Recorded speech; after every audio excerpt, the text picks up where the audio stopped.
Bienvenue sur Top Invest, la chaîne des top d'investissement. Ici, on parle essentiellement d'entreprises de qualité. Avons-nous une opportunité d'investissement sur Berry Global? C'est la question à laquelle on va essayer de répondre en se basant sur les états financiers de la compagnie. Je rappelle que ceci représente uniquement mon point de vue et non un conseil d'investissement. Et comme d'habitude, je me réserve le droit de me tromper. C'est une demande spéciale d'un abonné Top Premium. Je rappelle que le lien vers le service Top Premium est dans la description de la vidéo, ainsi que la Top Newsletter où je partage également des analyses sectorielles. Stabilité ou croissance des revenus? On a des revenus décroissants ici, sur les dernières années. Donc, dépendamment du type d'entreprise ici, allez vérifier pourquoi est-ce que les revenus sont décroissants sur les dernières années. Vous allez comprendre ici que je pense que ayant déjà fait une vidéo d'analyse sectorielle sur ce type d'entreprise, donc le secteur de l'emballage ici, il y avait beaucoup d'inventaires. OK, donc il y avait à peu près, les ventes étaient devenues de plus en plus compliquées sur les dernières années après avoir explosé pendant la pandémie. Donc à peu près ici, on a sur un ralentissement du secteur pour le moment, mais ça reste un secteur assez résilient ici. Donc dans tous les cas de figure, on aura tendance ici à revenir à des niveaux assez corrects dans le futur.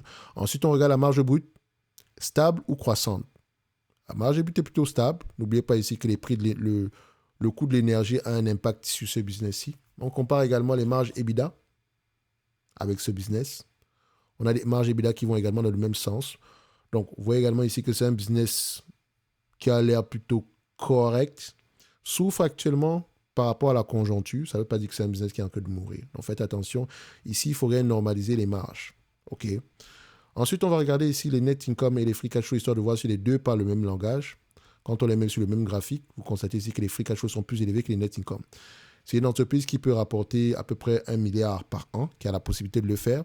Donc, si vous prenez le fameux 1 milliard qu'on pourrait rapporter par an, par rapport à la capitalisation boursière actuelle, on a un rendement sur cours de 14%. Ce qui sous-entend que nous avons une entité ici qui pourrait être intéressante au prix actuel.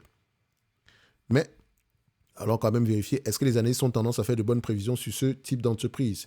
Berry, voilà. Alors, ici, les prévisions des analystes ont tendance à être correctes. Sur une période de 2 ans, ils ont tendance à avoir raison. Analyse scorecard, on vérifie également ici, sur 2 ans, c'est correct. Au niveau des free cash flow, est-ce que c'est correct également? Sur une période de 2 ans également, c'est assez correct. Donc, c'est un business assez prévisible. Ce qui veut dire que quand on prend le business ici, du point de vue free cash flow, on s'attend à 8 euros, 8,66 $ d'ici 2026. Et du point de vue bénéfice net ajusté, on sera à 9,32 $, etc. Mais prenons les free cash flow de façon, ça ne nous dérange pas. D'accord? On me demande de payer en date d'aujourd'hui 60 $. Un business qui pourrait me rapporter 8,66 $ d'ici 2026, soit un rendement sur coût de près de 14%. Intéressant ou pas? Pour moi, ça m'intéresse. Ayant déjà eu à étudier le secteur d'activité, qu'est-ce que je vais faire? J'ajoute Berry Global dans ma watchlist. Par rapport au price target, on va y revenir. Combien de fois les bénéfices on paye pour ce type d'entreprise? 15, 20, 17. Vu l'activité, je sais qu'on sera aux alentours d'une quinzaine de fois les bénéfices. OK, donc je vais payer 15 fois les bénéfices grand max ici. Rappelez-vous, 8,66 $. Le nombre d'actions en date d'aujourd'hui a tendance à diminuer, n'est-ce pas? On a 121,28 fois 8,66 qui revient aux alentours de 1 milliard et poussière. Donc je vais prendre 1 milliard ici, je ne me casse pas la tête. Ça fait, à 15 fois les bénéfices, ça fait 15 milliards. La dette nette est de combien? Parce que c'est peut-être à ce niveau-ci qu'on pourrait à peu près répondre à la question de savoir pourquoi est-ce qu'elle est sous-évaluée. Niveau de dette nette sur EBITDA, 4,6. Limite. OK? Et quand on prend la dette nette du point de vue volume, on obtient combien? 9 milliards 110 millions. Donc, moins 9 milliards 110 millions ici, sur notre... voilà, l'equity qu'on a calculé sans la dette. Ça donne 5 milliards 890. Divisé par le nombre d'actions, ça donne à peu près 120, disons 121,28. Ça donne 48 dollars. Vous allez me dire ici que mais, ça veut dire que l'entreprise n'est pas intéressante au prix actuel. Non, elle est intéressante au prix actuel. Tout simplement parce que si vous attendez 48 dollars pour payer une entreprise qui pourrait vous reverser 8,66 $ d'ici 2025, vous allez la payer à moins de 10 fois les bénéfices. Or, je vous ai dit ici que je ne paye pas moins de 10 fois les bénéfices pour une entreprise. Et je ne prends pas en considération la dette à 10 fois les bénéfices. Divisé par le nombre d'actions, 121,3. du 28, comme vous voulez. Ça donne 82 $. Donc pour moi, Berry Global est intéressante au prix actuel.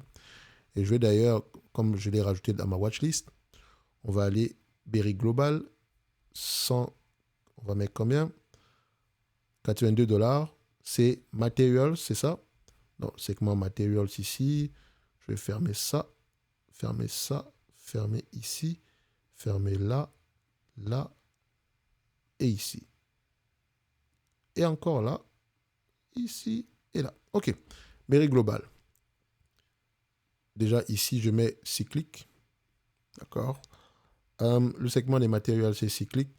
Donc, le prix ici était à combien? Ça, c'est mon hypothèse optimiste. Hein. 82 $. OK. C'est ça? 10 milliards divisé par 128, ça fait 82,44 à 10 fois les bénéfices. Donc, ça donne ici un target à 82 $. Je vais arrondir à 82. Soit une sous-évaluation ici de 35% par rapport au prix actuel, ce qui pourrait être assez intéressant. Et c'est déjà aujourd'hui, pas demain. Aujourd'hui. OK? Donc, je pense que Berry Global pourrait être intéressante à avoir dans n'importe quelle watchlist. Pour ceux que ça intéresse. Est-ce qu'elle verse un dividende? Oui. Elle a initié le versement d'un dividende après avoir, pendant longtemps, il me semble, racheté des actions. On va vérifier ça ici. Non, même pas racheter des actions. OK, donc elle a passé son temps à faire quoi? Des acquisitions sans doute. On va vérifier. Acquisition. Moi, quelques acquisitions entre-temps, remboursement de la dette ici. Donc là, on a commencé à acheter des actions depuis 2022 et on distribue un dividende ici, 1,82% date d'aujourd'hui. Ce dividende-là, il va avoir tendance à être de plus en plus élevé dans le futur. Mais n'oubliez pas, c'est le secteur de l'emballage et c'est un secteur qui est en train de changer. Notamment si vous ne faites que du plastique, quel type de plastique vous faites? Est-ce que c'est plus dans le secteur médical ou bien dans le secteur alimentaire? OK? Donc, regardez toujours les débouchés finaux. D'accord? Donc, Berry Global, pour moi, ici, est intéressante au prix actuel, quantitativement. Maintenant, il faut lire les rapports financiers pour avoir une assez bonne conviction derrière. Il y a un ensemble de questions à poser. Taille du marché, les objectifs du management ici, les différents compétiteurs, qu'est-ce qui drive la croissance de ce business-ci, quels sont les risques. OK? Ce n'est que mon point de vue et non un conseil d'investissement. Comme d'habitude, je me réserve le droit de me tromper. En lien dans la description de la vidéo, vous avez la Top Newsletter, les différentes formations thématiques, c'est le même lien, d'accord, ainsi que le service Top Premium, où vous pouvez poser des questions concernant ici les analyses quantitatives comme celles qu'on fait présentement. 2 notes d'analyse par mois sur les entreprises qui, moi, me semblent sous-évaluées. Je pense que pendant le mois de janvier ici, janvier et février, on a fait des promotions sur les notes d'analyse. Donc, vous avez vu à quoi ça ressemble. Je lis les rapports financiers, j'écoute des conférences call et je vous donne un avis qualitatif sur une entreprise et ainsi que le suivi derrière. D'accord? Tant que le scénario d'activité de départ est toujours d'actualité. Et rappelez-vous, on avait partagé ici la performance de l'année précédente et que vous pouvez retrouver ici sur les premières vidéos du mois de janvier. Bref, on va se donner rendez-vous sur la prochaine vidéo. Merci.